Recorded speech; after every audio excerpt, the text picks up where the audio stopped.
Hello friends, welcome to the exam B. तो दोस्तों, आज की इस वीडियो में हम सिंपल इंटरेस्ट के कुछ क्वालिटी क्वेश्चन जानेंगे, एग्जाम ओरिएंटेड क्वेश्चन जानेंगे और जानेंगे क्या इनके बेस्ट मेथड हो सकते हैं। तो जो मेथड मैं आपको बताऊंगा आपने यही मेथड यूज करने हैं एग्जाम के अंदर। तो देखिए, पहला क्वेश्चन आपकी स्क्रीन पे ये है, सिंपल इंटरेस्ट आज इस वीडियो में हम पढ़ेंगे। पहला क्वेश्चन आपकी स्क्रीन पे ये है, find the simple interest on 2000 eight the rate of 15% per annum for 3 years. तो 3 साल में आपको जो है 2000 पे सिंपल इंटरेस्ट निकालना है। तो देखिए, आप जानते होंगे सारे लोग कि सिंपल इंटरेस्ट की एक बेसिक अप्रोच ये होती है कि PRT/100 is equal to simple interest. ये आपका एक बेसिक फॉर्मूला मालूम होगा, मैं ये उम्मीद करता हूं।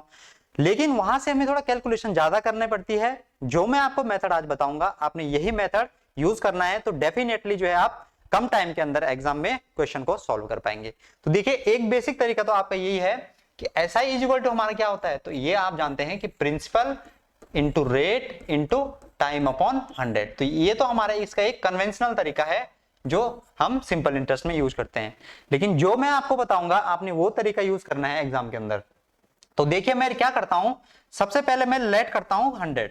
ये क्या है, मैंने कोई एक वैल्यू फिक्स लेट करी, 100 मैंने एक वैल्यू फिक्स करी। तो ये अगर मैं इसे प्रिंसिपल लेट करता हूं, ये मेरी मैंने किस वैल्यू को फिक्स करा, ये एक प्रिंसिपल वैल्यू को मैंने फिक्स करा, इसको मैंने एक लेट करा 100 को। अब मैं अगर आपसे पूछूं कि रेट ऑफ इंटरेस्ट 15% है, रेट ऑफ इंटरेस्ट कितनी है 15%, तो आप आसानी से बता पाएंगे कि 100 पे आपको 15% की रेट से एक साल में कितना इंटरेस्ट मिलेगा। तो आपका जवाब होगा आपको 15 इंटरेस्ट मिलेगा। मैं आपसे अगर पूछूं कि 100%, अगर 100 आपका प्रिंसिपल वैल्यू है और 15% रेट है, तो 100 का 15% कितना होता है, तो आपका जवाब होगा 15 होता है। लेकिन ये एनुअल रेट है, तो इसका मतलब ये एक साल में ब्याज मिल रही है। तो 100 रुपए पर 15% की रेट से एक साल में कितनी हमें इंटरेस्ट मिल रही है, तो आपका जवाब होगा 15 आपको इंटरेस्ट मिल रही है 1 ईयर में। अगर मैं आपसे पूछूं, उसने हमसे यहाँ पे 3 साल में पूछ रखा है, तो मैं आपसे अगर पूछूं कि 3 साल में मुझे कितनी इंटरेस्ट मिलेगी, 3 ईयर में मुझे कितनी इंटरेस्ट मिलेगी, तो आपका जवाब होगा, अगर एक साल में आपको 15 इंटरेस्ट मिल रही है तो 3 ईयर में आपको कितनी इंटरेस्ट मिलेगी, तो आपका जवाब होगा आपको 45 इंटरेस्ट मिलेगी 3 ईयर में। 3 ईयर में आपको कितनी इंटरेस्ट मिलेगी, 45 आपको इंटरेस्ट मिलेगी। लेकिन अगर आप क्वेश्चन में देखेंगे, उसने हमें प्रिंसिपल वैल्यू कितनी दे रखी है, 2000 दे रखी है। प्रिंसिपल वैल्यू उसने कितनी दे रखी है, 2000 दे रखी है। हमारे अकॉर्डिंग प्रिंसिपल वैल्यू कितनी है 100। तो इस बात का ये मतलब है कि 100 की वैल्यू आपकी यहाँ पे कितनी है 2000 है। 100 की वैल्यू कितनी है 2000 है। तो इसका मतलब कितने से मल्टीप्लाई हो रही है, तो आपका जवाब आएगा आपसे 20 से मल्टीप्लाई हो रही है। तो इसका मतलब यहाँ पे भी कितने से मल्टीप्लाई होगी, जब हमने 100 लेट करा था तो हमारा 3 ईयर का इंटरेस्ट कितना आया 45। लेकिन एक्चुअल डाटा कितना है, एक्चुअल डाटा है हमारा 2000। तो 45 को हमें 20 से मल्टीप्लाई करनी पड़ेगी। तो जब हम 45 को 20 से मल्टीप्लाई करेंगे तो हमारा सिंपल इंटरेस्ट कितना निकल के आएगा, तो आपका आंसर होगा आपका 900 आपका इंटरेस्ट निकल के आएगा। और ऑप्शन नंबर 3 हमारा इस क्वेश्चन का राइट आंसर हो जाएगा। तो ये हमारा इस क्वेश्चन का राइट आंसर हो जाएगा। तो देखिए, ये जो मैंने आपको अप्रोच बताई एक बहुत अच्छी अप्रोच है, इसमें एक्सेप्शनल केस बिल्कुल नहीं आते हैं। आपको कैलकुलेशन भी कम करनी पड़ेगी आगे जब आप जाएंगे, नहीं तो आपको फिर इसमें SI लेना पड़ेगा, प्रिंसिपल लेना पड़ेगा, रेट टाइम और 100, यहां से आपको थोड़ा कैलकुलेशन मुश्किल हो जाएगी। ये तो बेसिक सवाल था, एक बेसिक क्वेश्चन था, तो आप इजीली जो है इस कंसेप्ट से भी कर सकते थे। लेकिन जब आगे हम बड़े क्वेश्चन करेंगे और सिंपल इंटरेस्ट में, तो फिर जो है इससे आपको थोड़ा दिक्कत होने वाली थी कैलकुलेशन की, अगर बिहाफ पे हम बात करें। बाकी ये जो मैंने आपको तरीका बताया, आपने 100 मैंने इसलिए लिया क्योंकि 100 की हम इजीली कोई भी अगर रेट ऑफ इंटरेस्ट दे रखी है तो इजीली हम उसका कैलकुलेट कर पाते हैं। तो 100 पे अगर 15% हमारे यहाँ पे रेट ऑफ इंटरेस्ट थी, ये है ना 15%, तो हमें 100 पे 15%, और ये एनुअल रेट है, पर एनम रेट है ना ये, तो इसका मतलब 100 पे 15% की रेट से 1 ईयर में हमें कितनी इंटरेस्ट मिलेगी 15। लेकिन यहाँ पे क्वेश्चन में उसने 3 साल की बात दे रखी है, तो मैंने इसे 3 टाइम्स करा, 1 का ये 3 टाइम्स हुआ, तो ये भी कितना होगा हमारा 3 गुना होगा, तो 15 का 45। तो इसका मतलब 100 पे 3 ईयर में 45 में इंटरेस्ट मिल रही है। तो 100 ये है, लेकिन क्वेश्चन के अकॉर्डिंग कितना है 2000, तो 2000 पे कितनी मिलेगी 900, और ये हमारा इस क्वेश्चन का राइट आंसर हो जाएगा। अगला अगर हम क्वेश्चन देखें, तो इसको अगर आप बताएंगे कि an amount become 3 times of itself in 25 years, then find the rate of interest. तो जो मैं आपको भी तरीका बताया वही आपने यूज करना है। अगर मैं आपसे बोलूं ये हमारी प्रिंसिपल वैल्यू है 100, वो क्या करता है कि वो 3 टाइम्स हो जाता है। तो अगर वो 3 टाइम्स हो जाता है, अगर मैं ये हमारा 100 हमारी प्रिंसिपल वैल्यू है और ये 3 टाइम्स हो जाता है, तो ये कितना होता होगा, अमाउंट कितना बनता होगा, तो आपका जवाब होगा आपका अमाउंट बनता होगा 300। तो 100 पे अगर 300 अमाउंट है, प्रिंसिपल हमारा 100 है, तो हमें इंटरेस्ट कितनी मिलेगी, तो आपका जवाब होगा आपको इंटरेस्ट मिलेगी 200। आपको क्या मिलेगी इंटरेस्ट, क्योंकि हमारा एसआई क्या होता है, इंटरेस्ट हमारा क्या होता है, अमाउंट माइनस प्रिंसिपल, ये आपका क्या होता है, इंटरेस्ट होता है। तो 100 पे मुझे 200 क्या मिल रही है, इंटरेस्ट। अच्छा अब क्वेश्चन पढ़ेंगे आप, N amount become 3 times of itself in 25 years. लेकिन ये कितने की बात है, ये 25 ईयर्स की बात है, 25 ईयर्स। 100 पे 25 ईयर में 200 हमें इंटरेस्ट मिल रही है, 100 पे 25 ईयर में हमें 200 इंटरेस्ट मिल रही है। अच्छा अगर मैं आपसे रेट की डेफिनेशन पूछूं, रेट की डेफिनेशन क्या होती है, 100 रुपए पर एक साल में मिलने वाली इंटरेस्ट, 100 रुपीज पर 1 ईयर में जो इंटरेस्ट मिलेगी वो हमारी कहलाती है रेट। ठीक है, 100 पर 1 ईयर में जो इंटरेस्ट मिलती है उसे हम बोलते हैं रेट। तो हमारा मेन फोकस क्या है कि हमें इसे 1 ईयर बनाना है। तो अगर 25 साल में 200 ब्याज मिलती है, तो मैं आपसे पूछूं अगर 1 ईयर में कितनी ब्याज मिलेगी, 1 ईयर में कितनी इंटरेस्ट मिलेगी, तो आपका जवाब होगा 1 ईयर में आपसे 8 इंटरेस्ट मिलेगी, 1 ईयर में 8 इंटरेस्ट मिलेगी। और अभी मैंने आपको रेट की डेफिनेशन क्या बताई कि 100 पे एक साल में मिलने वाली इंटरेस्ट, 100 पे 1 ईयर में जो इंटरेस्ट मिलती है उसे हम क्या बोलते हैं, रेट।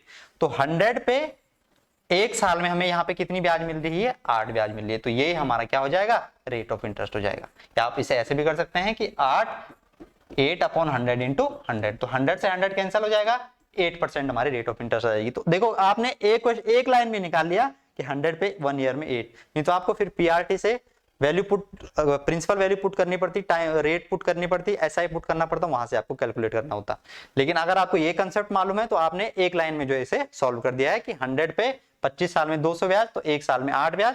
तो 100 पे एक साल में मिलने वाली ब्याज को हम क्या कहते हैं, 100 पे एक साल में मिलने वाली रेट को हम क्या, इंटरेस्ट को हम क्या कहते हैं, हम रेट कहते हैं। अगला क्वेश्चन आपकी स्क्रीन पे ये है, 4000 become 4800 at the rate certain rate of SI in 1 year, then 7000 become how much year in 2 year at the rate of same rate. तो सेम रेट से आपको बताना है। तो देखिए अगर उससे करते हैं आप पीआरटी अपॉन 100 से, तो मुश्किल सवाल था ये। जो मैं आपको तरीका बताऊंगा वही आपने यूज करना है। तो 4000 पे एक साल में 4000 पे 1 ईयर में कितनी इंटरेस्ट मिल रही है, तो आपका जवाब होगा 800 इंटरेस्ट मिल रही है। ठीक है, ये 4800 हो रहा है ना, तो अमाउंट में से अगर हम प्रिंसिपल वैल्यू को माइनस करते हैं तो हमें क्या मिलता है, एसआई मिलता है। तो 4000 पे 1 ईयर में 800 हमें इंटरेस्ट मिल रही है। अच्छा हमें कहां पे जाना है, हमें 7000 पे जाना है। तो हमें प्रिंसिपल वैल्यू को जो है इसके इस हिसाब से मॉडिफाई करना पड़ेगा ताकि हम इसे 7000 बना पाए। तो आप अगर यहाँ पे देख पाए, अगर मैं इनको पूरी इसको इक्वेशन को, ये जो भी है इसको मैं अगर 4 से डिवाइड करता हूं, तो मैं ये बोल सकता हूं कि 1000 पे 1 ईयर में हमें कितनी ब्याज मिलेगी, 200 ब्याज मिलेगी, क्योंकि मैंने इसे 4 से डिवाइड कर दिया। मैंने क्या करा, इसे 4 से क्या करा, डिवाइड करा। तो इधर भी अगर 4 से डिवाइड करा तो इधर भी क्या होगा, 4 से डिवाइड होगा। तो 4 से डिवाइड हो गया, तो 1000 पे 1 ईयर में 200 हमें क्या मिलेगी, इंटरेस्ट मिलेगी। अगर मैं यहाँ पे आपसे पूछूं कि हमें ये कितना बनाना है, हमें बनाना है ये 7000, तो अगर मैं इधर 7 से मल्टीप्लाई करूं तो ये कितना बन जाएगा, हमारा 7000 बन जाएगा। तो 7000, तो अगर इधर 7 से मल्टीप्लाई हुई तो इधर भी हमें किससे मल्टीप्लाई करनी पड़ेगी, 7 से मल्टीप्लाई करनी पड़ेगी। तो ये कितना हो जाएगा हमारा 1400। तो मैं अब ये बोल सकता हूँ कि 7000 पे 1 ईयर में हमें कितनी इंटरेस्ट मिल रही है, 1400 इंटरेस्ट मिल रही है। लेकिन उसने हमसे क्या बोला है कि 7000 become how much in 2 year, तो 7000 2 साल में हमारा कितना बन जाएगा। तो हमें इसका मतलब 2 ईयर की इंटरेस्ट निकालनी पड़ेगी। तो अगर एक साल में हमें 1400 ब्याज मिल रही है, 1 ईयर में अगर हमें 1400 ब्याज इंटरेस्ट मिल रही है, तो 2 ईयर में हमें कितनी इंटरेस्ट मिलेगी, तो आपका जवाब होगा 2800, 2800 या 2800 हमें इंटरेस्ट मिलेगी 7000 पे 2 ईयर में। तो हमें उसने ये पूछा है कि 7000 बिकम हाउ मच, तो 7000 कितना बन जाएगा। तो इसका मतलब उसने हमसे क्या पूछा है, अमाउंट पूछा है। और अमाउंट हमारा क्या होता है, प्रिंसिपल प्लस एसआई। तो प्रिंसिपल हमारा कितना है, यहाँ पे ये 7000 बनता है हमारा, और एसआई हमने निकाल दिया 2 साल में कितना, 2800। तो ये कितना बन गया हमारा 9800।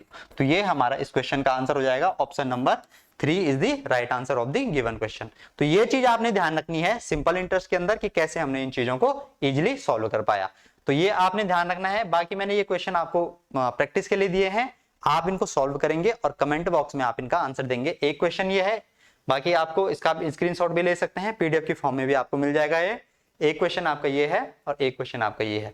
तो ये आज की इस वीडियो में हमने जाना सिंपल इंटरेस्ट की कंसेप्ट, जो अगर आप इसको इंप्लीमेंट करेंगे एग्जाम के अंदर तो कम टाइम में जो है बेस्ट ये कंसेप्ट है, इसको आप इंप्लीमेंट करेंगे तो कम टाइम में आप सॉल्व कर पाएंगे। तो चलिए फिर मिलते हैं नेक्स्ट वीडियो में। आप हमारे चैनल को जरूर सब्सक्राइब करें, यहाँ पे आपको बेल आइकन भी आप प्रेस करेंगे तो आपको सारी वीडियो की नोटिफिकेशन टाइम पे मिल जाएगी। तो चलिए फिर मिलते हैं नेक्स्ट वीडियो में, तब तक के लिए ख्याल रखिए, खुश रहिए। Thank you for watching.